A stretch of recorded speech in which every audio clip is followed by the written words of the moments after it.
यही सच्चे प्यार की भावना है। राधा को यह एहसास हो गया था कि श्री कृष्ण भगवान हैं और वह श्री कृष्ण के प्रति एक भक्त की तरह थीं।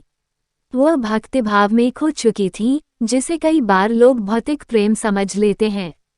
इसलिए कुछ का मानना है कि राधा और श्री कृष्ण के बीच विवाह का सवाल पैदा ही नहीं होता है।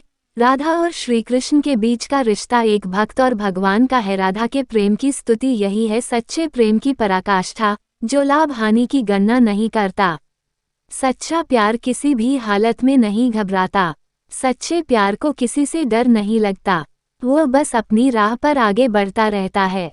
सभी गोपियां कृष्ण से प्रेम करने लगी और वे उनसे, लेकिन जिससे वे सबसे अधिक प्रेम करने लगे उसका नाम राधा था। राधा और कृष्ण के प्रेम की कहानी पर त्रासदी का साया मंडरा रहा है। राधा रानी का अपने पुत्र के प्रति ऐसा व्यवहार देखकर श्री कृष्ण ने राधा रानी को श्राप दिया, अब भविष्य में तुम्हें कभी संतान होगी ही नहीं। तभी तो राधा रानी का नाम कृशोदरी पड़ा। इनका पेट कभी बढ़ता ही नहीं।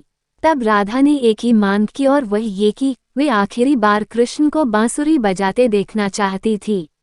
कृष्ण ने बांसुरी ली और बेहद मधुर धुन में उसे बजाया। बांसुरी के मधुर स्वर सुनते सुनते राधा जी ने अपना शरीर त्याग दिया। उत्तर और स्पष्टीकरण: चूंकि कृष्ण की मृत्यु हो गई, राधा ने कृष्ण द्वारा बजाई गई धुनों को सुनते हुए अपना शरीर त्याग दिया।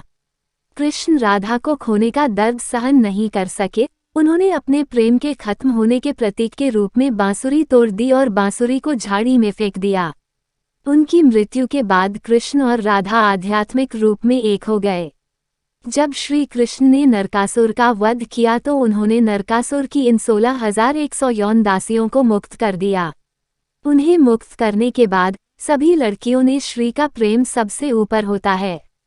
श्री कृष्ण और राधा की प्रेम कहानियां पीढ़ी दर पीढ़ी सुनने को मिलती हैं। जब कृष्ण वृंदावन से निकल गए, तब राधा की जिंदगी ने अलग ही मोड़ ले लिया था। राधा की शादी एक यादव से हो गई। राधा ने अपने दाम्पत्य जीवन की सारी रस्में निभाई और बूढ़ी हुई, लेकिन उनका मन तब भी कृष्ण के लिए समर्पित था। राधा ने पत्नी के तौर पर अपने सारे कर्तव्य पूरे किए। गंधर्व विवाह भांडिरवन में हुआ था और भगवान ब्रह्मा द्वारा संपन्न हुआ था।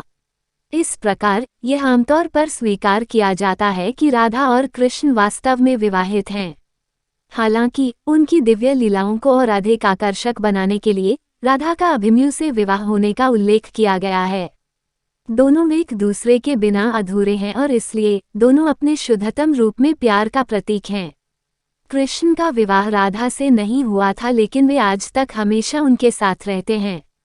मंदिरों में कृष्ण के साथ राधा की मूर्तियां हैं, न कि उनकी कई पत्नियों की। जरा नामक एक शिकारी ने श्री कृष्ण को मृग समझकर विषयुक्त बाण चला दिया, जो उनके पैर के तलुवे में जाकर लगा और भगवान श्री कृष्ण ने इसी को बहाना बनाकर देह त्याग दी।